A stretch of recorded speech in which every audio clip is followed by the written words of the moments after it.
Баршаңызға сәлем, қайырлы күн. Сіздерге бүгін жұма күніне арнап пісірген шелпегімнің рецептімен бөлісемін.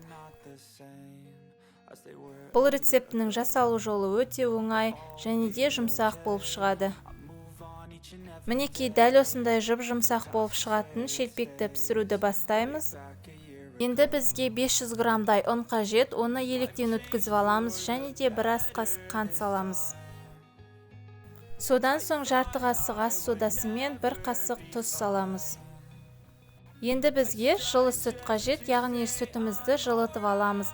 Егер де үйлеріңізде сүт болмай қалса, онда тек сумен де жасауға болады. Мінекей сүтімізді осылай біртіндеп құя отырып, өте жұмсақ қамыр илеп шығамыз.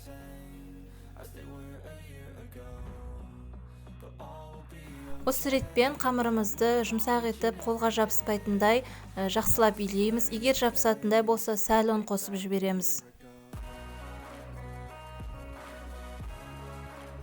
Міне бізде осындай жұмсақ қолға жабыспайтын қамыр дайын болды.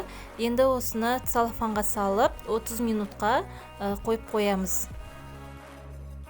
Мінекей біздің қамырымыз дайын болды, яғни 30 минутты өтті. Енді оны целлофаннан аламыз.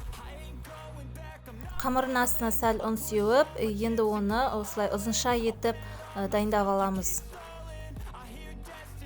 Мен қамырды алдын ала бірден кесіп тастамай, осылай 7 бөлікке өлшеп алдым. Барлығын теңдей осылай бөліктерге бөліп дайындап қойдым. Енді осыны кесіп шығамыз. Міне 7 бөлікке бөлдік. Енді әрқайсысын осылай ұнға аунатып дайындап аламыз. Мен бұл рецепті де 7 шелпекке дайындадым қамырды. Яғни егер сіздер де одан да көп жасағыларыңыз келсе, 2 еселеп жасауға болады. Осылай барлығын екі жағын ұнға аунатып дайындап алдым. Яғни қамырымызды жаюға ыңғайлы болсын деп. Енді үстінен орамалды жауып қоямыз, нанымыз кеуіп қалмас үшін. Мінекей енді қамырымызды жайып бастаймыз. Арасына ұн сеуіп, яғни екі жағын бірдей болу үшін айналдыра отырып жаямыз.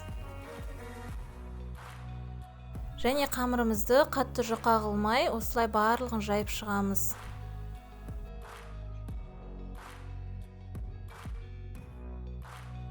Мінекей барлығын жайып болдық. Енді табаға майымызды қыздырамыз. Табаға майды шелпек батып тұратындай етіп, ортасына дейін құямыз және де қатты отқа майды қыздырамыз. Шелпегімізді қызып тұрған майда 30-40 секундтай ұстап, кезек-кезек екі жағын пісіріп аламыз.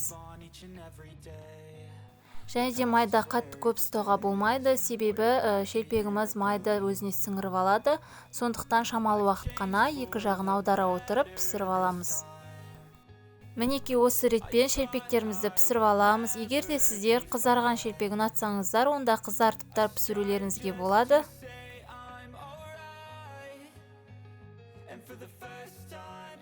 Мінекей біздің шелпектеріміз дайын болды. Сіздер де дәл осы рецепт арқылы жасап көріңіздер.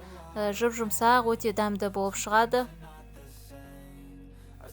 Осылай жұма сайын шелпек пісіруді ұмытпайық. Барлығымыздың әрбір тілеген тілектеріміз, дұғаларымыз қабыл болсын. Достар, видеомды соңына дейін қарағандарыңызға рахмет. Егер де осы видео ұнаған болса, лайк басып пікір қалдыруды ұмытпаңыздар. Каналыма тіркеліп, алдағы уақыттағы керемет рецептерімді жіберіп алмаңыздар. Мінекей шелпегіміз видеода көрсетілгендей өте жұмсақ болып шықты.